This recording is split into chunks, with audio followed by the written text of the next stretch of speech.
எல்லோருக்கும் வணக்கம். இப்போ நம்ம வீடியோவில் கூட லாஸ்ட் வீடியோ போட்டிருந்தோம். திருப்பூர் சுப்பிரமணியம் வந்து பேட்டை வந்து 11வது நாளில் 100 கோடியை கடந்துடும் தமிழ்நாடு பாக்ஸ் ஆஃபீஸில் அப்படின்னு சொன்னார். அவர் சொன்னதுக்கு பிறகு திடீர்னு வந்து நமக்கு போட்டியாக இன்னொரு படம் இருக்குது இல்லையா, அவங்க ஒரு ட்வீட் போட்டாங்க. 8 நாள்லேயே 125 கோடி, அதுவும் தமிழ்நாட்டிலே கடந்துட்டோம் அப்படின்னு சொல்லி போட்டாங்க. அதுதான் ஒரு ஷாக்கிங்காக இருந்தது. ஏன்னா எப்படி இது பாசிபிள் அப்படின்னு பார்த்துக்கிட்டு இருக்கும்போது இதுக்குள்ளே நிறைய விஷயங்கள் என்ன இருக்குது அப்படின்னு பார்க்கும்போது நமக்கு சில விஷயங்கள் ரொம்ப கிளியராக தெரியுது. தலைவர் படத்தை இன்னொரு படம் பீட் பண்ணிடுச்சு அப்படிங்கிற ஒரு விஷயத்தை ஸ்ப்ரெட் பண்ணணும் அப்படின்னு நினைக்கிறாங்க. பட் அட் த எண்டில் அது முடியாது. அவங்க இதை ஜெயிக்கலை அப்படிங்கிறத அவங்களும் ஒத்துக்க போகிறாங்க. இந்த படத்துடைய வெற்றியை எல்லாருக்கும் தெரிஞ்சுக்கிட்டு இருக்கு. இப்போ இவங்க இந்த மாதிரி பண்ணுறதுனால இப்போ என்ன பண்ணுறாங்கன்னா, வேர்ல்டு வைடாக ஒவ்வொருத்தவங்களும் பேட்டையை கொண்டு போனாங்க இல்லையா, அவங்களே இப்போ வந்து பேச தொடங்குறாங்க. அதுதான் இதில் ரொம்ப சுவாரஸ்யமாக இருந்தது. இப்போ உலக மார்க்கெட்டுக்கு கொண்டு போன மாலிக் ஸ்ட்ரீம்ஸ் அவர் நேரடியாகவே ட்விட்டரில் பேசுகிறாரு. வீடியோவே வந்திருக்கு. இது வரைக்கும் பேட்டை வந்து 65 கோடி உலகம் ஃபுல்லாக கலெக்ட் பண்ணியிருக்கு அப்படிங்கிற ஒரு ரிப்போர்ட் கொடுக்குறாரு. இப்போ இங்கே தமிழ்நாட்டில் 100 கோடி அப்படிங்கிற தகவல் வந்திருக்கு. இங்கே 65 கோடி. அப்போ இது கூட்டி பழித்தாலே நமக்கு 165 கோடி இருக்குது. அதுக்கப்புறம் கேரளா, ஆந்திரா, இன்னும் rest of the India, Karnataka, இங்கே இருக்கிற வசூல்லாம் இப்போதைக்கே நம்ம கூட்டி பார்த்தா கூட அதனுடைய கால்குலேஷன் எங்கே போகும் அப்படிங்கிறது ரொம்ப கிளியராக தெரியுது.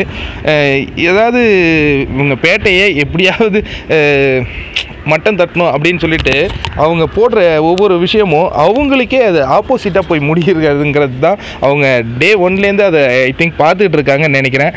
இருந்தாலும் அவங்களுடைய விஷயத்தை நிறுத்த மாட்டுறாங்க.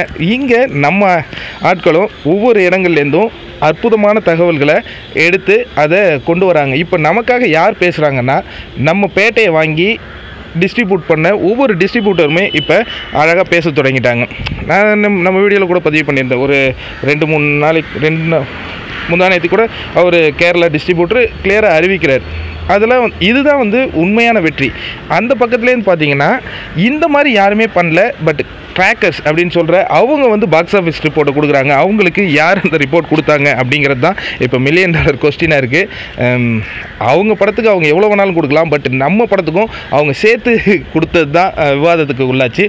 இருந்தாலும் பரவாயில்ல. இப்போ வந்து மாலிக் ஸ்ட்ரீம்ஸ் அவங்களும் வந்து இப்போ ரிப்போர்ட் கொடுத்துருக்காங்க. ரொம்ப சந்தோஷமான ஒரு நிகழ்வாக இருக்குது. தொடர்ந்து பேட்டையின் வேட்டை தொடர்ந்துக்கிட்டு இருக்குது. எனக்கு இன்னும் ஒரு கேள்வியும் இருக்குது. அது என்ன அப்படின்னா, ஒரு படம் வந்து நல்ல ஹிட்டாக போயிட்டுருக்கு அப்படின்னா கண்டிப்பாக 50 கோடி கலெக்ட் ஆகும்போது சொல்லுவாங்க, 100 கோடி கலெக்ட் ஆகும்போது சொல்லுவாங்க.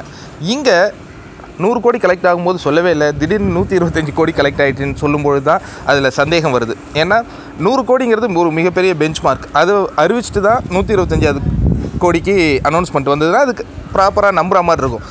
100 கோடி கலெக்ட் ஆகுது அவங்க சொல்லியிருக்காங்களே. இப்போ 125 கோடி 8வது நாள் கலெக்ட் ஆகிடுச்சுன்னா 6வது நாள்லையோ 7வது நாள்லையோ 100 கோடி கலெக்ட் ஆகிருக்கணும் இல்லையா. அந்த நிலவரத்தை சொல்லாமல் பேட்டை படம் வந்து வர சண்டேயோட 100 கோடி கலெக்ட் ஆகுது தமிழ்நாட்டில் அப்படிங்கும்போது அதுக்கு போட்டியாக வந்த மாதிரி தான் அதை பார்க்குற மாதிரி தான் என்ன மாதிரி ஆள்களுக்கெல்லாம் தோணுது. பார்ப்போம். சேனல் பிடிச்சிருந்ததுன்னா சப்ஸ்கிரைப் பண்ணுங்கள், ஷேர் பண்ணுங்கள். குட் ஹார்ட் குட் ஹெல்த்தை சப்போர்ட் பண்ணுங்கள். நன்றி, வணக்கம்.